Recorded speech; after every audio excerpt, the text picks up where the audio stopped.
First, how many times do you think to yourself, I mustn't say that? How many times do friends tell you, you better not say that in public? The more this happens, the more our freedom of speech is eroded. Time to talk to a man who has turned this, in my opinion, crucial issue into a personal crusade. Campaigning columnist for The Spectator magazine, Toby Young. Hello, Toby.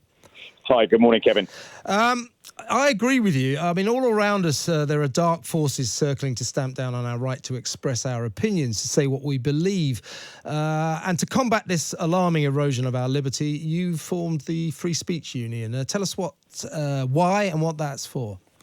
Yeah, so the Free Speech Union has been set up to essentially campaign for freedom of speech, but it's also a membership organisation. So if you join and your speech rights are violated, we'll go to bat for you. Whether that means if you're mobbed on Twitter, we'll whip up a counter mob to sing your praises. If Facebook tries to ban you because of your dissenting opinions, we'll write to them and try and get you reinstated. If you need to go to law, we can in some cases offer pro bono legal advice.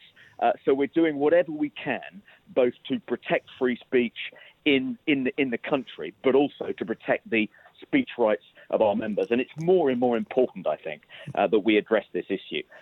We learnt earlier this year that the police in England and Wales over the past 5 years have investigated 120,000 separate non-crime hate incidents. Yeah. And that sounds like a phrase out of Let me tell you, mate, well, one of them was me. I'll tell you about that in a bit. Well, it's extraordinary. I mean, I know a few people as well who, they misgender someone on Twitter. They say something that someone has found offensive, and the next thing they know, Plod is outside their door wanting to talk to them about a non-crime incident. Now, it sounds almost comic, but, in the midst of a knife crime epidemic, what are the police doing, wasting their time investigating, misdemeanors on social media? And when you have been investigated and the police conclude that you haven't actually committed a crime, nonetheless, the fact that you've committed a non-crime is included on your record. And if you apply for a job as a teacher or a carer, that can come up on an enhanced DBS check and you might not get the job. It's completely ridiculous. I calculated 120,000 of these investigations taking place over the past 5 years in England and Wales, which is the number. That means 66 people a day are being interviewed by the police because of something silly they said on Twitter. It's completely ridiculous. We need to do something about it. Yes. I mean, I can tell you from personal experience, I ended up in court. I had to fight this case. It cost me about 20,000 quid because somebody told lies about me on a train and said that I was spewing racist and sexist nonsense because he recognised me from the telly and thought that I was a fascist from Fleet Street. He might be right there. But I ended up in court, and I cannot overstress how enthusiastic the police were in trying to get me. And you thought, well, what is this about? And that's the thing, isn't it? This is what worries me. It's the use of words like racist, sexist, transphobic. These people use these words to shut people down, to shut down freedom of speech, don't they? Well, they do, Kevin. I experienced something similar at the beginning of 2018. I was appointed to a very minor, unpaid role on a new government I remember. regulator. Yes. Yeah. Because I was appointed by the Prime Minister at the time, Theresa May, all my enemies on the left decided to trawl through everything I'd ever said or written, dating back to 1987, no exaggeration, dating back more than 30 years, to try and find evidence that I was an unsuitable person to have this role, this new public role.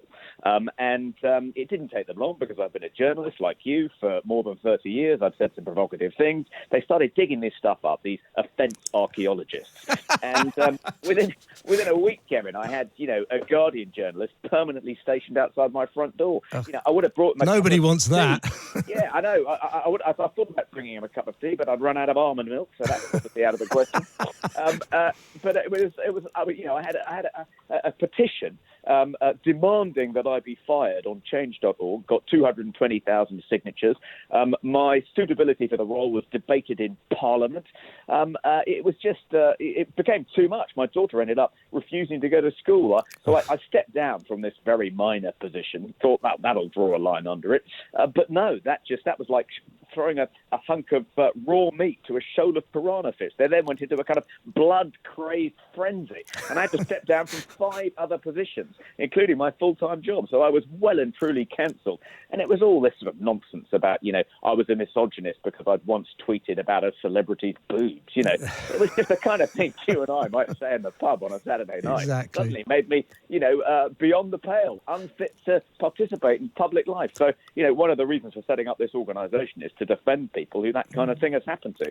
And I think one of the central aims of your organisation ought to be, and perhaps it is to try to persuade the nation, to try to persuade the masses that you have no right not to be offended or upset. If I say something that offends you, I'm not thrilled about that, but it's not a crime. It's not a crime to upset someone with something you say, but it seems to have become a crime, doesn't it? Well, there's a new bill wending its way through the Scottish Parliament. Oh, this one, yes, I know this one, yeah. And that is going to criminalise a vast range insulting of things tweets that people say. Insulting tweets. You could end up in jail. This is an SNP initiative, but the Free Speech Union is seeing what it can do to obstruct the passage of that bill and challenge that bill, because if it does succeed in getting through the Scottish Parliament, it'll only be a matter of time before Westminster start considering it, even under a Conservative government. Talking of Nicola Sturgeon and her mob, I mean, why do you think it is that politicians fall into line with the howling screams of the oppressive crowd? Well, I think to a certain extent the activists have captured the parties, so they're in hock to their activists. We've seen that in left of centre parties across the Anglosphere. So one of the reasons I think Jeremy Corbyn did so poorly at the last general election is because Labour has been completely captured by woke activists. And the same is broadly true of the Democratic Party in the United States, and it's why left of centre parties continue to lose elections, letting down their traditional working class supporters, doing nothing to stand up for workers' rights, but spending all their energy making sure that trans women can enter women's prisons and women's only domestic refuges and rape crisis centres. They prioritise this over actually helping their traditional voters, which is why they've been losing so many elections. I mean, it is an extraordinary phenomenon, and you would think they would wake up and smell the coffee, but they're too busy being woke to wake up. I have a no doubt controversial view. I'm not keen on the hate crime laws. They were partly due to my personal experience of them, but they were brought in 1998 by Tony Blair. Gordon Brown subsequently added to them, and they've been branching out ever since. Now, the thing about these hate crime laws, no one wants people to be hateful and horrible, but I'm not sure it should be against the law. And these laws that came in 1998 were the first ever laws in this country to turn what people might say or think into a crime. I don't think that was a great development, do you? No, absolutely not. The problem, there are two real problems with hate crime laws. The first is, as you say, it is effectively criminalising thoughts, bad thoughts. It's saying if you had bad thoughts in your head, if you were motivated by animosity towards a victim's membership of a protected group when you committed your crime against them. If you were thinking bad thoughts to do with their membership of a particular protected category, then you should be punished more severely than if you committed exactly the same crime and did exactly the same thing to them, but weren't thinking those bad thoughts. So it is effectively criminalising bad thoughts. It's a creation of thought crime as a new category of crime. But the second thing is, and this is really where it gets really tricky, is that in order to be found guilty of a hate crime, all that's necessary is that the victim or a witness thinks that you were motivated by one of these bad thoughts. Think that you were motivated by hatred of the victim's membership of a particular protected group. They don't have to prove it. Just their thinking it. Just if they perceive that they think you're a racist or a homophobe or a transphobe, and that was part of your motivation for committing this particular crime, even if it wasn't, if they think it, not just the victim, even if a witness thinks it, then you're guilty of a hate crime. That is a ridiculously nebulous, subjective thing to build into the law, and it undermines the principle that people are innocent until proven guilty. Couldn't agree with you more.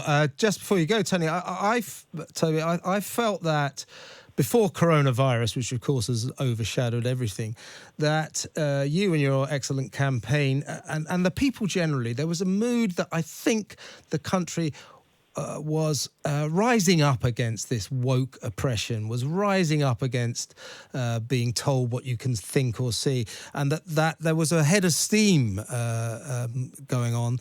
And, of course, that's been diverted by coronavirus. But when we do get over this, are you optimistic for your chances of succeeding with your campaign?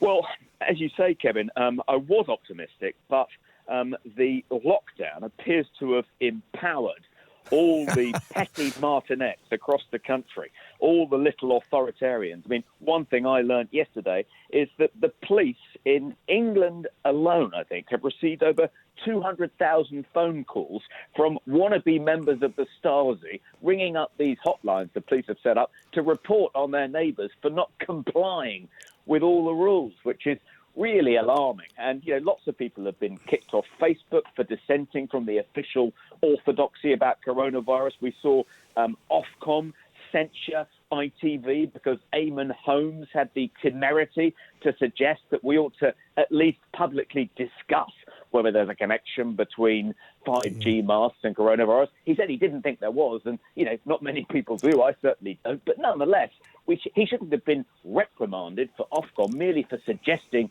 it ought to be discussed in the public square. So I'm very alarmed by the authoritarian climates of kind of Maoist intolerance that has sprung up during this coronavirus crisis. I hope when it's over that will begin to decline, and we will be able to revive our campaign. Incidentally, Kevin, any listeners interested in joining the Free Speech Union, tell us. The website address is freespeechunion.org, and membership starts from something like less than £3 a month. That's fantastic, Toby. I mean, as they say, the true tyranny often comes from the people themselves. Wish you luck with your campaign. Let's talk again about it very soon. You're listening to, that was Toby Young there of the Free Speech Union and the Spectator magazine, and you're listening to Talk Radio. I'm Kevin O'Sullivan.